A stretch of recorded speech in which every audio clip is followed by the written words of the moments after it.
ibuka uburyo byageragejwe kandi yari umwe natwe agashikama ntiyatezuka kugira ngo adukize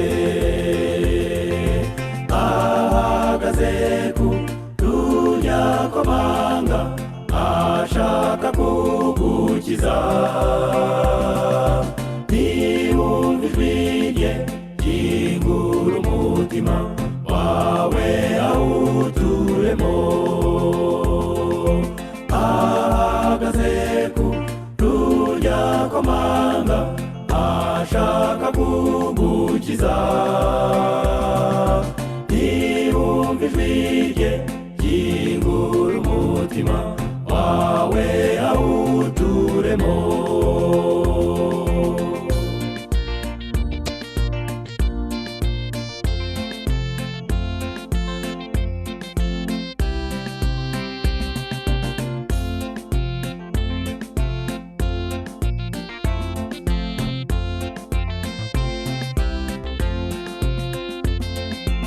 ibuka cyagihe yikoreye umusaraba uremereye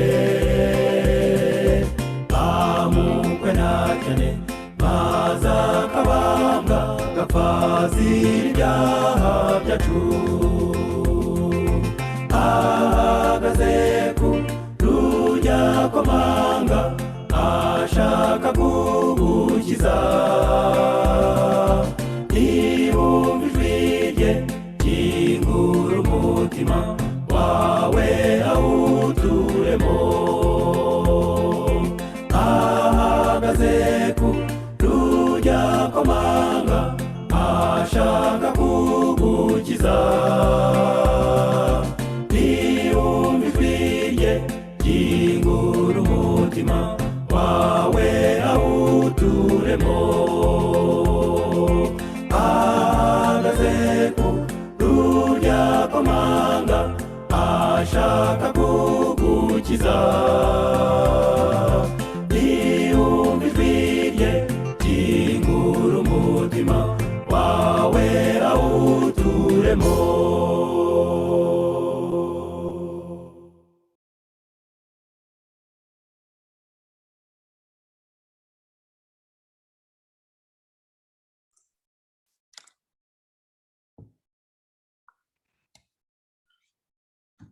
muvandimwe bene data dusangiye umukiza wacu Yesu Kristo muhunire mbasuhuze Yesu ashimwe Himbazwe.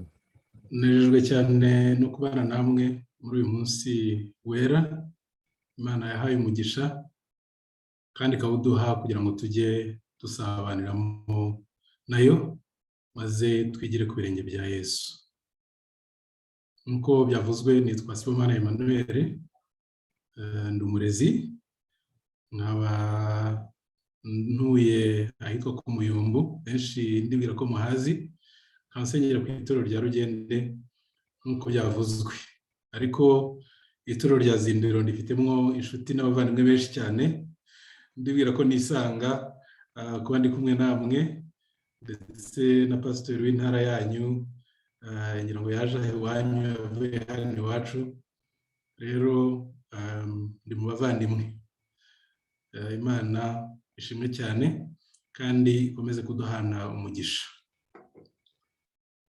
ndagira ngo turebe amagambo tuza kwigana sinzi niba nza gushobora gusharinga screen okay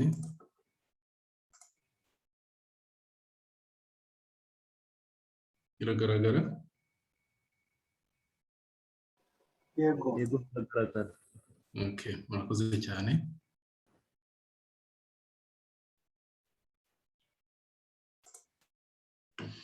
yego nkuko rero mwabibonye kuri gahunda tugiye kuganira amagambo atubwira ngo mbese narababariwe ni ikibazo kandi ni ikibazo cy'ingenzi cyane nkuko tuza kubibona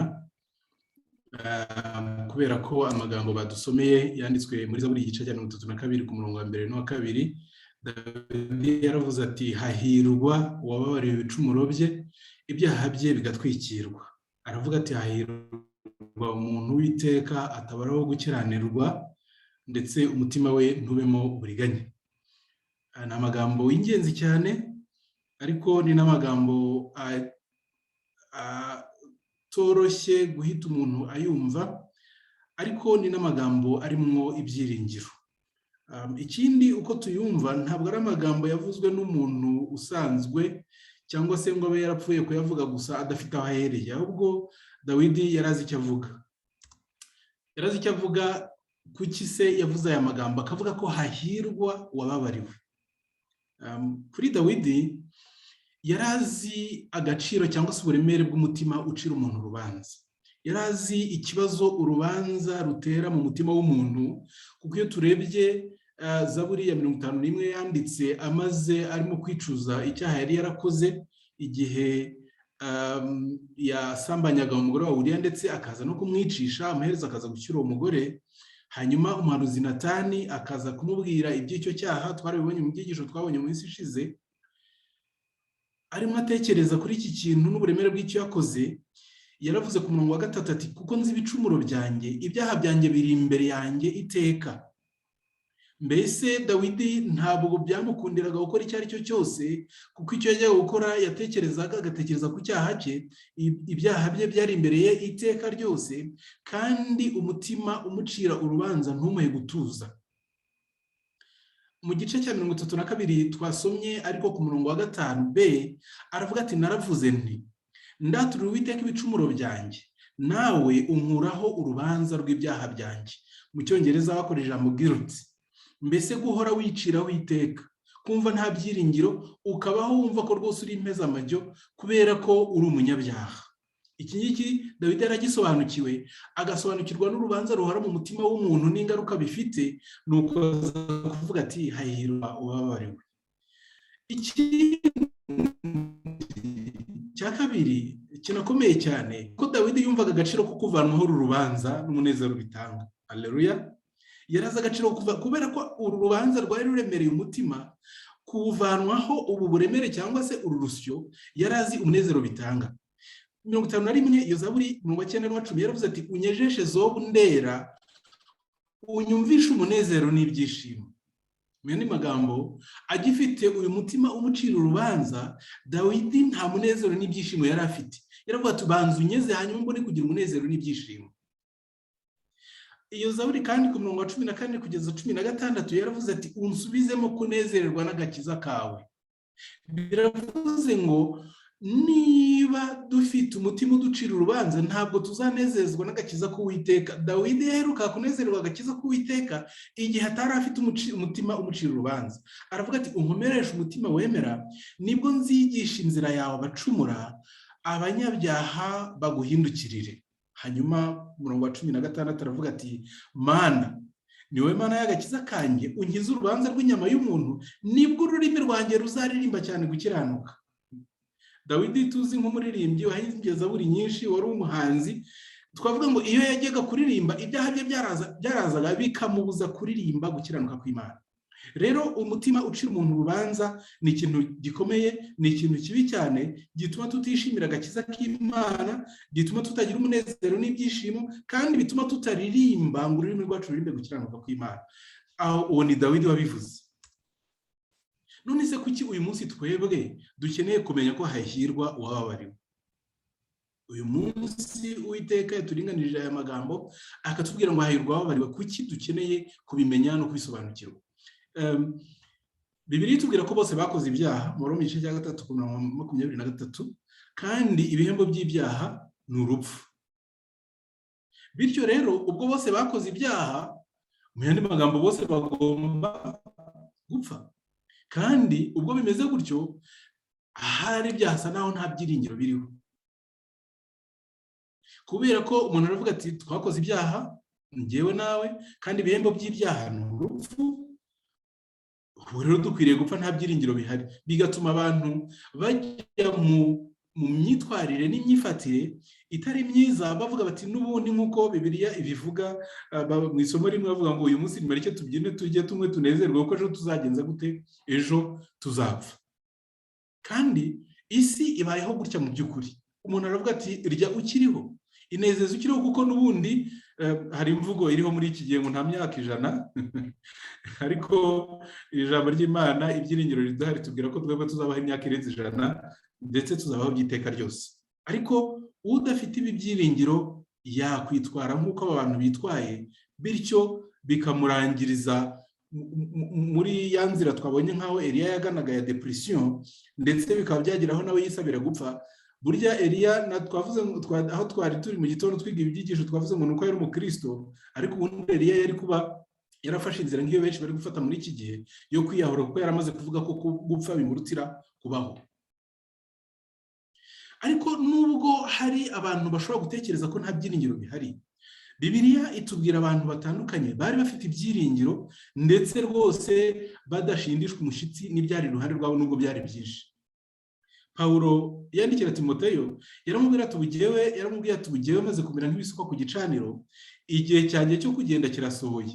Aravuga ati narwanye intambara nziza yo kwizera, ibisigaye mbikiwe ikamba ry'ubugingo. Kandi aravuga ati ni iry'umwami azampa kuri urya munsi. Yarazi neza ko hagiye kuzabaho igihe runaka, hanyuma agategereza igihe urya munsi uzagera akabona ikamba ry'ubugingo. Nuko aravuga ati kandi si jye jyenyine, ni n'abandi bakunze kuzaboneka kwe bose. Pawulo yari afite ibyiringiro nubwo yari muri prison.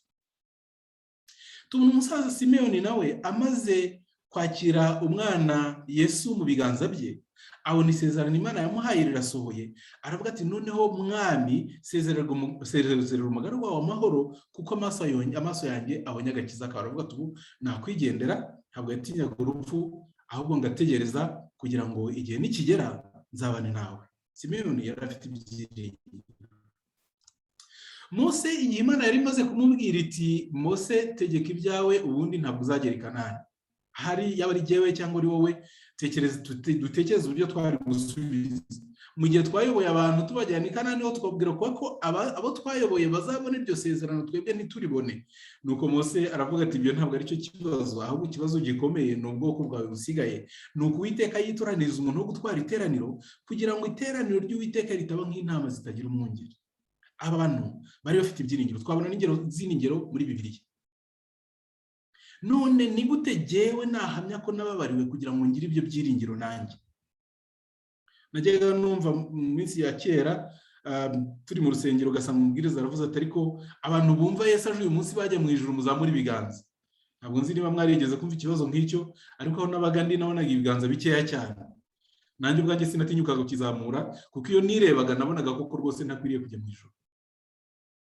None ni gute twahamya ko twababariwe, kuko tubonye ko hahirwa uwababariwe ibicumuro bye bigatwikirwa, hagahirwa umuntu Uwiteka atabaraho gukiranirwa? Ni gute nahamya ko nababariwe kugira ngo ngire ibi byiringiro?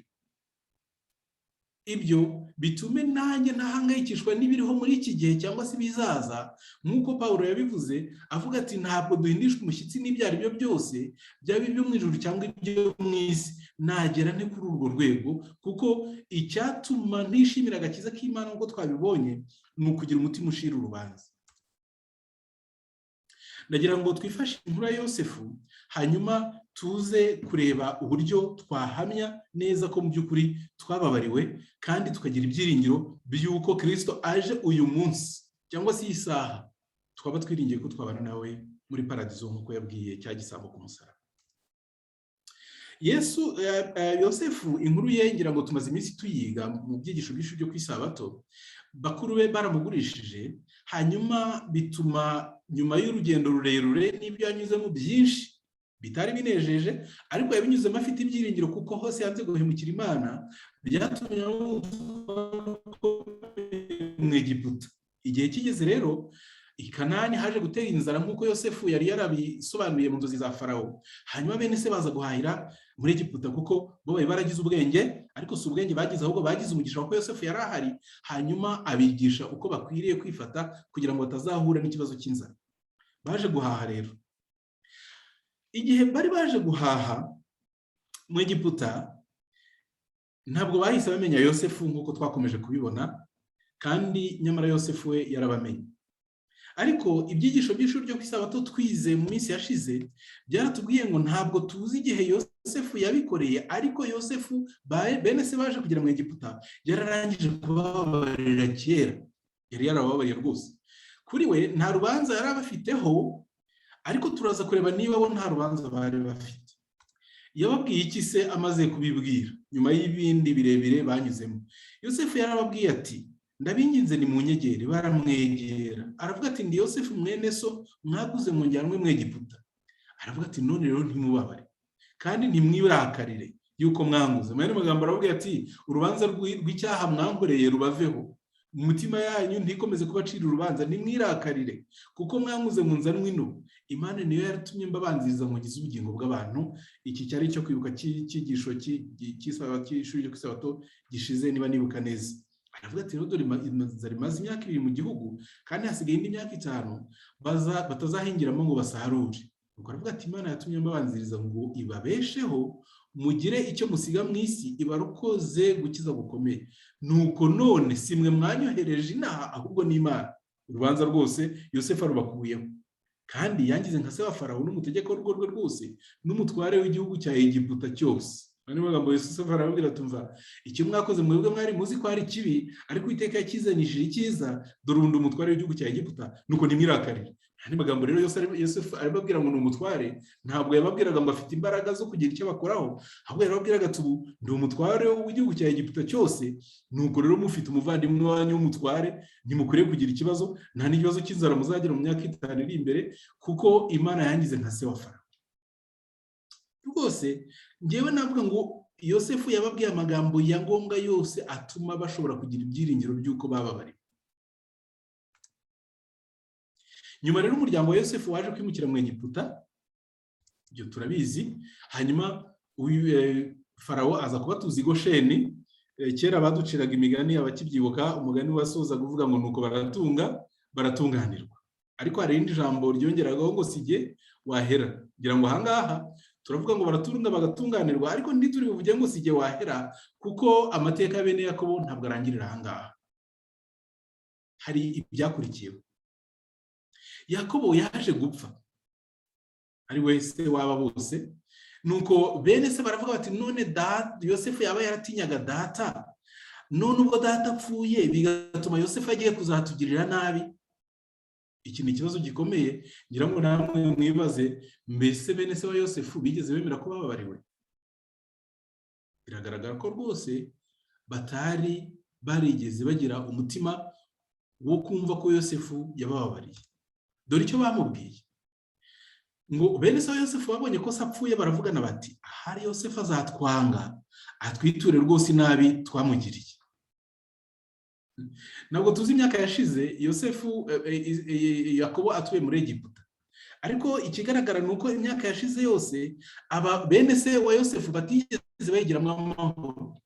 Iyo wenda Yosefu yahamagaraga Rubeni ati Rubeni, ejo uzi wanjye mu gitondo ndagushaka, Rubeni yaravugaga ati karabaye. Ubu noneho Yosefu nijye agiye guheraho kugira ngo yihorere. Yabona yenda ageze yamuvugishije neza, yataha akavuga ati buriya yari kunyica, ariko icyo yatinye nuko yatinye ko data akiriho, akavuga ati ntabwo nahemukira umubyeyi wambyaye ngo mwicire abana akiriho. Ahari wenda iyo Yosefu yahamagaraga Simeyoni, mwibuka ko ari we wazanye igitekerezo cy'uko bamugurisha. Simeyoni agatima karakubitaga kubera cya kindi afite mu mutima, akavuga ati noneho birarangiye. Baravuga bati ahari Yosefu azatwanga twiture nabi twamugiriye. Maze bajya inama rero batuma kuri Yosefu, baravuga batumva reka dukoreshe ijambo rya data nubwo atakiriho, ariko data tumubwire ko yasize avuze ati arakwinginze babarira bene se igicumuro cyabo n'icyaha cyabo kuko bakugiriye nabi. Bati turakwinginze babarira bagaragu b'Imana yasohoye igicumuro cyabo. Nuko Yosefu babimubwiye ararira, biteye agahinda. Nyuma y'imyaka Yosefu abwiye ati ndababariye, burya simwe mwanzanye n'aha, ndetse dore nabaye nka se wa Farawo. Yosefu akwizera ko abo bantu bakiriye imbabazi ko bababariwe, abonye ko burya igihe cyose cyari gishize, icya mbere batigeze bumva ko bababariwe, icya kabiri batigeze bizera ibyo Yosefu yababwiye, ko kugeza ubu bari bagifashe Yesu nk'umuriganya, batamufataga nka murumuna wabo. nuko babonye arize, ahari baratekereje, ntabwo batekereje impamvu imurije, sinzi ko batekereje ko arijijwe n'icyo, ahubwo ahari yenda baratekereje batubwo arize agiye kutumara, agiye kudukuraho, nuko ngo baragenda bamwikubita imbere, baramubwira bati dore turi abagaragu bawe. Yosefu yarababwiye ati muri bakuru banjye, ndetse nibwira ko Yosefu nk'umuntu wari uzi Imana yabubahaga nka bakuru be, akabaha icyubahiro gikwiriye kuba ari bakuru be, ariko bamwikubita imbere baravuga bati turi abagaragu bawe, ntabwo tugishaka, ntabwo dukwiriye kuba abana bawe, ntabwo dukwiriye kuba bene so, ahubwo turi abagaragu bawe. Niba mwibuka aya magambo yavuzwe n'umwana w'ikirara nawe atashye, aravuga ati data singikwiriye kuba umwana, ahubwo mpaka mbiki umugaragu wawe. Ese amagambo ntabwo yahaye agaciro, ariko Yosefu we bayamubwiye ngo yararize. Muba abagaragu banjye igihe muri bakuru banjye, nagakwiriye kubaha, ndababwiye ko nababariye. Cyari ikibazo gikomeye.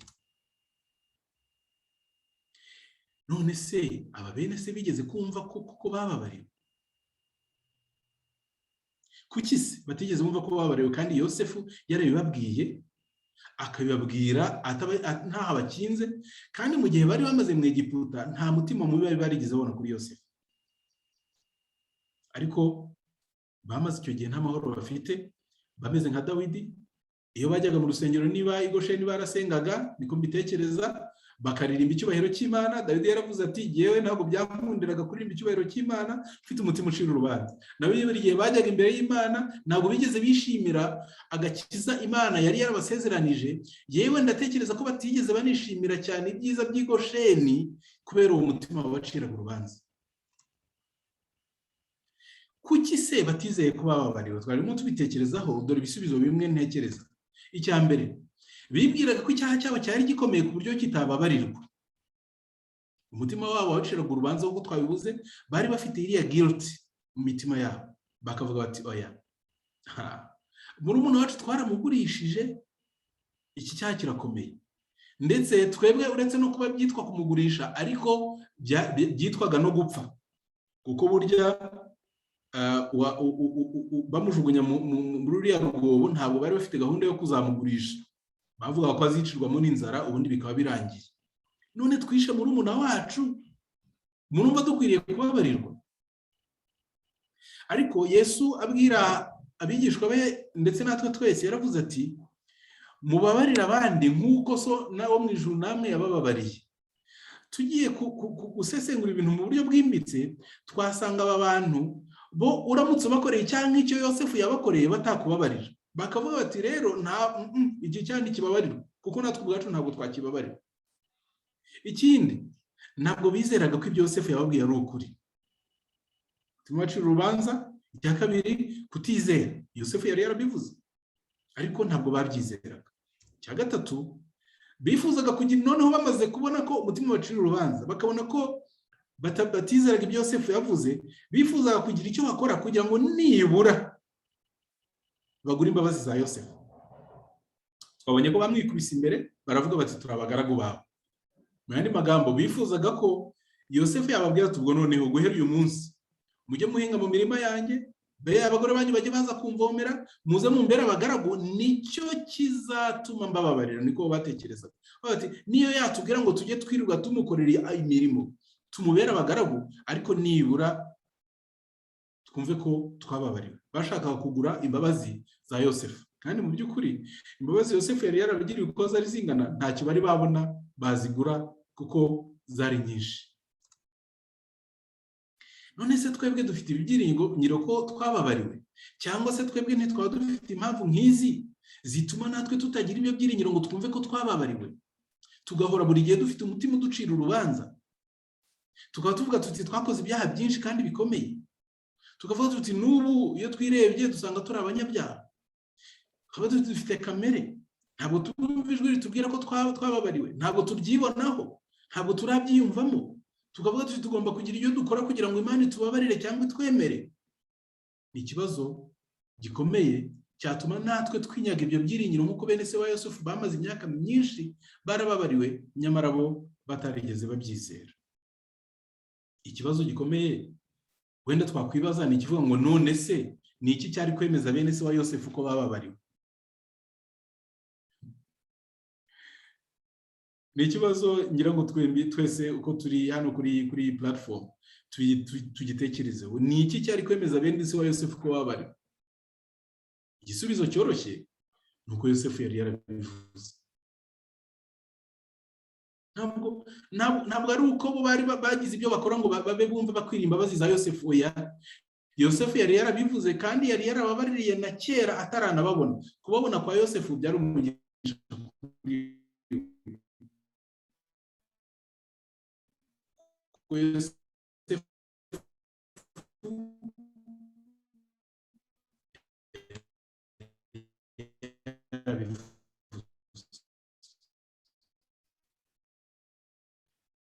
Noneho se twebwe ni iki cyatwe cyari kubyemeza bene se wa Yosefu? Nuko Imana yabivuze. Imana yarabivuze. Iratubwira iti muri Kristo nibwo Imana yingiye muri Yesu Kristo Imana yiyunze natwe, ntiyabiki tubaraho ibicumuro byacu. Mu yandi magambo, iyi Imana itureba muri Kristo itureba nk'abera n'abaziranenge. Kandi noneho yatubikije ijambo ry'umwuzuro. Mu Cyongereza baravuze ngo ni a word of reconciliation, ni ukuvuga ijambo ryo kunga abandi n'Imana. Mu yandi magambo, yatubikije aya magambo, yatubikije iki cyiringiro kugira ngo tugisangire n'abandi. Tumenye abantu, tubamenyeshe yuko Imana yiyunze nabo muri Kristo Yesu, kandi ko itakibabara ibicumuro byabo. Nubyo aho twatangiriye, hahirwa babara ibicumuro by'ibyaha bye bigatwikirwa, hahirwa umuntu Uwiteka atabaraho ibicumuro. Kandi ubwayo yarabyivugiye iti kuko nzababarira gukiranirwa kwabo, kandi ibyaha byabo sinzabyibuka ukundi. Pawulo arakomeza ati niba duhejeje gucungurwa rw'amaraso ye, ariko kubabarirwa ibicumuro byacu nk'uko ubutunzi bw'ubuntu bwayo buri. Daniyeli ubwe arimo asenga yaravuze ati Umwami Imana yacu niyo ifite imbabazi n'ibambe nubwo twayigomeye. Imana yacu ifite imbabazi n'ibambe nubwo twayigomeye, kandi niwe waducunguje amaraso ye kugira ngo tubarirwe kubabarirwa ibyaha byacu. Bavandimwe, Imana yarabivuze ko yatubabariye. Icyo dukwiriye se none muri uyu mwanya tumaze kubona ibyo ni iki? Irindi somo riratubwira ngo abahanuzi bose baramuhamije, bavuga yuko umwizera wese azabarirwa ibyaha ku bw'izina rye. Ntabwo ari kubw'ibyo twakoze, ni kubw'izina rya Kristo. Rero Imana ubwayo yarabivuze, kuko Yosefu yari yarabibwiye bagenzi be, barumuna be, bakuru be. Dufite natwe mukuru wacu mukuru wabitubwiye, atubwira ko yatubabariye. Ikibazo se none ubwo bimeze bityo tuvuga iki? Cyambere nuko dukeneye ko kwizera ko Imana yavuze ari ihame ridakuka kandi bigahinduka impamo iyo tubyizeye. Cya kabiri, ntacyo twakora kindi ngo tube dukwiriye imbabazi z'Imana biramutse bibaye bityo. Ndagira ngo twumve iki kintu. Biramutse bibaye bityo zaba zifite agaciro gake, kuko byaba bivuze ngo imbabazi z'Imana hari icyo hari ikiguzi twatanga kugira ngo twebwe dushobore kuba twazibona. Ubwo ntabwo twaba tugikeneye kuzihererwa ubuntu, ahubwo twazigura. Njya nkunda burya imigani yabo, Imana iraguha ntimugura, iyo muguze iraguhenda. Ntabwo umugani by'ukuri cy'Abanyarwanda bashaka kuvuga ari uko Imana yatwunamaho kugira ngo iduhende maze ibone inyungu nyinshi. Ahubwo ntekereza ko icyo Abanyarwanda bashaka kuvuga, bavuga bati iby'Imana urabihabwa ku buntu, ntabwo Imana ibikugurisha. Uramutse ushatse kugira ngo ugure n'Imana, wasanga igiciro gihenze cyane ku buryo utakigondera. Nuko baravuga bati burya Imana iraguha ntimugura, iyo muguze iraguhenda. Rero imbabazi z'Imana turamutse twagira icyo dukora kugira ngo tuzibone, zaba zifite agaciro gake, kuko ngewe nka Sibomana Emmanuel nakora wenda ukwezi cyangwa amezi abiri, nuko ngahabwa imbabazi z'Imana, bityo nkaba kwiriye kuzigura. Icya kabiri kinakomeye kuri iki, nuko iyo aba hari icyo twakora kugira ngo imbabazi z'Imana tuzibone, ntabwo Yesu yari kwirirwa aza gupfa. Yesu yapfuye kuko ibyo tutari kubyishoboza. Kandi rero mu buzima bwacu bwa buri munsi ibi turabiririmba kenshi.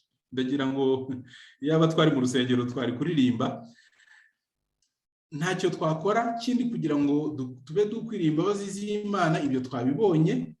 Rero indirimbo ya 34 igice cya 3 twese turayizi, turaririmba ngo nshima cyane ko mbabariwe ibyaha, nta na kimwe cyasigaye, byabambanywe nawe ku musaraba, mutima wanjye shima umwami. Rero tumaze kumenya ko ibyaha byacu byabambanywe na Kristo ku musaraba, igikurikiraho nuko umutima wacu usigara ushima umwami. Ariko si umutima ushima gusa, ahubwo n'imibereho yacu ya buri munsi nayo irashima. Nuko tugasigara turirimba tuti ni neza, ndatuje, nguwe neza mu mutima. Tukagarura bya byishimo Dawidi yavugaga ati ungaruremo ibyishimo byanjye nahoranye kugira ngo nezerwe agakiza kawe, nuko nongere kuririmba icyubahiro cyawe. Indirimbo y'18 ku gice cya 3 nabwo turaririmba ngo ubwo nta cyiza byose. Icyo gusubiramo kiravuga ngo yandihiriye imyenda yose, yambabariye ibyaha byose bihinduka umweru. Ndetse dufite indirimbo ya 39 itubwira ngo nikomeze ku rutare. Muraza kwihangana ibi bice narebye iyi ndirimbo mu Cyongereza, nsanga yarushaho kutwumvisha agaciro k'amaraso ya Yesu ndetse n'imbabazi Imana iduha ku buntu. Ubu igice cya mbere mu Kinyarwanda turavuga ngo nkomeze nge niringira amaraso y'umukiza, sinagira undi nigana keretse Yesu wenyine. Ariko mu Cyongereza iyi ndirimbo iravuga ngo my hope is built on nothing less than Jesus' blood and righteousness. I dare not to trust the sweetest frame, but wholly lean on Jesus' name. Nta kindi cyera kirabura ibyiringiro byanjye byubatseho uretse amaraso ya Yesu no gukiranuka kwe. Nta kindi nshobora gutekereza naho cyaba cyiza kingana gite ngo aricyo niringira, ahubwo negamira gusa izina rya Yesu. Igice cya gisoza kiravuga ngo naza ku ijwi ry'ikondera azasanga mwiteguye, nambaye gukiranuka nta nenge nzaba ngifite. Ariko iki gice mu Cyongereza kiravuga ngo when he shall come with the trumpet sound, oh may I then in him be found, clothed in his righteousness alone, faultless to stand before the throne. Ngo naza ku ijwi ry'ikondera icyampa nkazasangwa ndi muri we. Icyo mu Kinyarwanda bise ngo azasanga mwiteguye, ni ugusangwa turi muri we.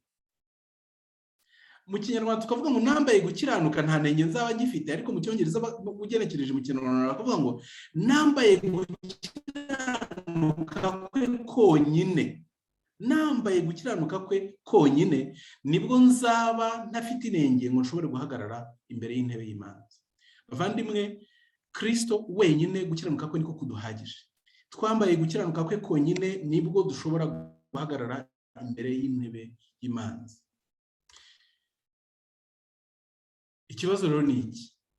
Tumaze kumenya ko twababariwe, tukamara kumenya ko Kristo yaduhaye gukiranuka kwe kandi ariko twambaye, tukamara kumenya ko Uwiteka atubera nk'abera n'abaziranenge, none ubwo twababariwe tukaba duhirwa. Dawidi yaravuze ngo hahirwa ababariwe ibicumuro bye, ibyaha bye bigatwikira. Ko twababariwe tukaba duhirwa, hari icyo tugipfana n'uwatubabariye? Icyo twashaka ko twakibonye, mbese hari ikindi? Ubwo hari ikindi tugipfana n'uwaduhaye icyo twashakaga? Hari ukuntu kera tukera abana washobora kugenda ahantu ushaka ikintu runaka, cyangwa se umubyeyi wawe kimusaba ukamuguma iruhande, ariko wamara kukibona nyine ntamenye aho waciye, ukaba wagiye, icyo mwapfanaga kikaba icyo. Dushobora kugwa muri uyu mutego maze tugatekereza ko Uwiteka ubwo yatubabariye byose bikaba byararangiye, dukwiriye kubaho uko twishakiye, kuko ibyo nyine byararangiye, ni ibyo muri gihe cyashize. Ubwo nta kindi tugipfana nawe, kandi ntacyo twabihinduraho kuko byarabaye. Turakomeza kuririmba tukavuga ngo ese icyo twashaka ntitwakibonye, ariko dukomeje kuririmba dufite indirimbo ivuga ngo aho azanyobora hose. aho azanyobora hose niho nzishimira kujya, kuko ari igihe yapfiriye akanzira atacumuye. Iyo tumaze kubona imbabazi za Yesu tukamenya agaciro ke, ntekereza ko Dawidi amaze kubabarirwa akavuga ati hahirwa wababariwe, yari amaze kumenya agaciro ko kugendana n'Imana kugira ngo akomeze kwishimira icyubahiro cyayo kandi akomeze kwishimira agakiza kayo.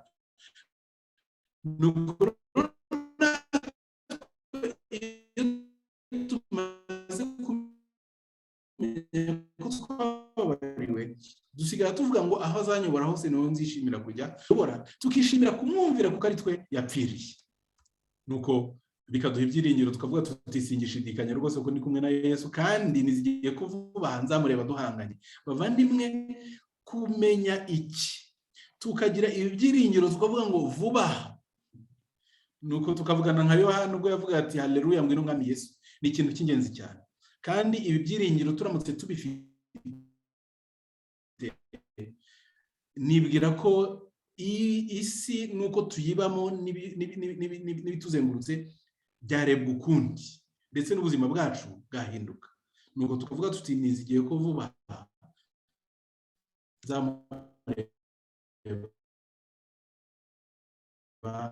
duhanganye. Yesu azanyobora iteka maze ngezeho amahoro, kuko ari inshuti yahemutse ariko ni inshuti y'ukuri iti ndifingiro ry'uwababariwe, maze tube twizeye kuzabana nawe by'iteka ryose. Nifuza ko dusoza tuvuga tuti uko wambabariye nzajya aho nshakira hose. Imana itugirire neza kandi iduhe ibyiringiro mu izina rya Yesu.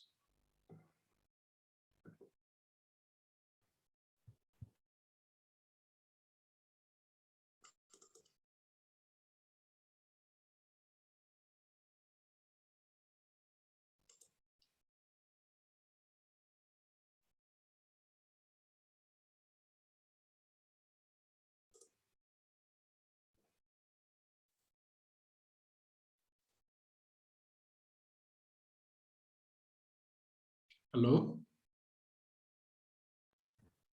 No. Okay, murakoze.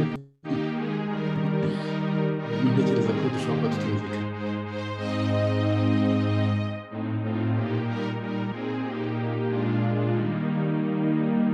Nimucyo turirimba n'umunezero, twegereje kugera iwacu, aho niho tuzabana iteka ryose, ubu tugiye kugerayo.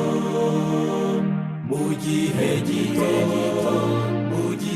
gito tuzaba tugezeyo, tugiye kubana ubudatandukana, ubu tugiye kugerayo.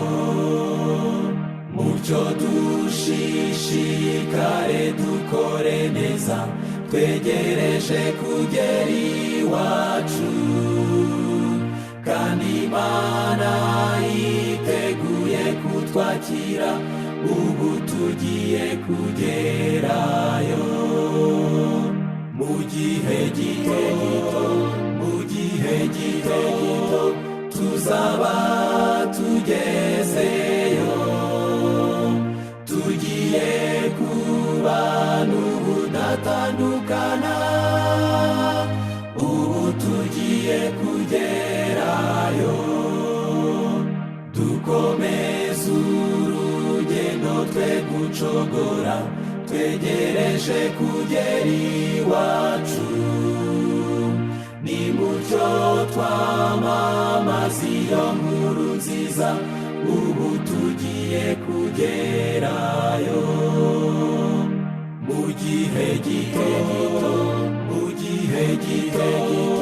tuzaba tugezeyo, tugiye kubana ubudatandukana, ubu tugiye kugerayo. Mbega umunezero tuzagirirayo, twegereje kugera iwacu, nituzongera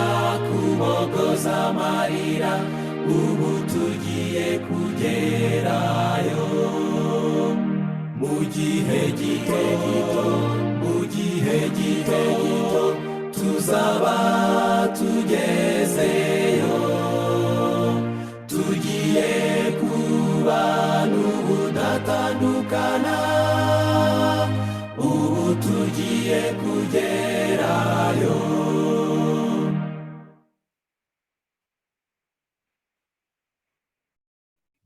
Reka dusenge Imana. Data wa twese Imana idukunda, turagushimiye cyane, turagushimira ineza yawe itarondoreka, kandi turagushimira ko imbabazi zawe n'umurava wawe biruta ibyaha byacu, bikaba bituma tudashiraho uhabwa icyubahiro.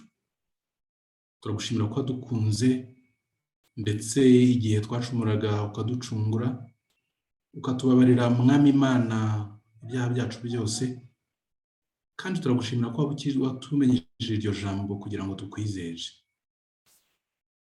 Turasabira umwana wawe wese wumvise amagambo kugira ngo Mwami Imana umuhe kwizera imbabazi watanze ku musaraba, kandi tugira umunezero wo kwishimira agakiza kawe, turi yuko twacunguwe, maze biduha ibyiringiro byo gutegereza twihanganye kugira ngo tuzabane mu bwami bwawe. Amahoro yawe abane imitima y'abana bawe, buri wese Mwami Imana umutima we uhaze, kandi ibiri mu mitima yacu dukeneye gusobanukirwa aba ariwo bisobanura, ibyifuzo dufite Mwami Imana ariwo bisubiza, abafite uburwayi bw'uburyo butandukanye ubabere muganga, abarwaje Mwami Imana ubahe gukomera, abafite ibibazo bitandukanye ubahe imbaraga zo kubinyuramo neza, kugira ngo twese igihe gikwiriye tuzahurire ku nyanja y'ibirahuri. Tugirire neza rero kandi ukomeze kubana natwe, amahoro yawe abane n'abakwiringira bari hirya no hino, kandi Mwami Imana abagushaka bakubone, batarakumenya ubimenyeshe, kugira ngo twese twitegure ubwami bwawe, tubisabye mu izina rya Yesu Kristo umwami wacu. Amen.